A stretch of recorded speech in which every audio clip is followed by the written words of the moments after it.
Welcome to BK talks. మీకు తెలుసా, ఇప్పటికీ మనం అందరం ప్రౌడ్గా ఫీల్ అయ్యే సివిల్ సర్వీసెస్ ఎగ్జామ్ క్లియర్ చేసింది 4th ర్యాంకులో మన నేతాజీ గారని.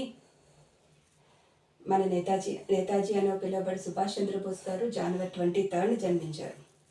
అప్పటి బ్రిటిష్ ప్రభుత్వం ఇండియన్ యూత్ అంటే మన మెరిట్ స్టూడెంట్స్ ఎవరో కూడా ఐసీఎస్ ఎగ్జామ్స్లోకి రాకుండా ఉండడానికి అనేక అడ్డంకులు సృష్టించేది. అందులో ఒకటి ఎగ్జామ్ లండన్లోనే పెట్టడం. అందువల్ల అలాగే ఎగ్జామ్ యొక్క ఎలిజిబిలిటీ ఏజ్ని కూడా ఎప్పటికప్పుడు తగ్గిస్తూ ఉండేవారు. దాంతో మన భారతదేశ యువత ఐసీఎస్ ఎగ్జామ్లోకి వెళ్లకుండా ఇక్కడే చిన్న చిన్న జాబుల్లో ఉండిపోయేవారు. దీనివల్ల ఐసీఎస్ లాంటి ఎగ్జామ్స్లోకి వస్తే బ్రిటిష్ ప్రభుత్వానికి ఎగెనిస్ట్గా పనిచేస్తారని బ్రిటిష్ పాలకుల భయం. అయితే సివిల్ సర్వీసెస్ ఎగ్జామ్స్లోకి వెళ్ళి భారతదేశానికి సేవ చేయాలని నేతాజీ గారు, సుభాష్ చంద్రబోస్ గారు 1919లో కేంబ్రిడ్జ్ వెళ్ళి యూనివర్సిటీలో ఎన్రోల్ అయ్యారు. 1920లో 4th ర్యాంకుతో ఐసీఎస్ ఎగ్జామ్ క్లియర్ చేశారు. కానీ బ్రిటిష్ పాలకుల యొక్క దురాగతాలు భారతదేశ ప్రజలపై చూసి జలియన్వాలా బాగ్ దురాగతాన్ని నిరసనగా ఆయన 1921లో ఐసీఎస్ జాబ్కి రిజైన్ చేశారు. తర్వాత భారత స్వతంత్ర ఉద్యమంలో చురుగ్గా పాల్గొన్నారు. ఈ క్రమంలో ఆయన 2 సార్లు అఖిల భారత జాతీయ కాంగ్రెస్ అధ్యక్షుడిగా పనిచేశారు. అందువల్ల బ్రిటిష్ ప్రభుత్వం ఆయన 11 సార్లు జైల్లో పెట్టింది.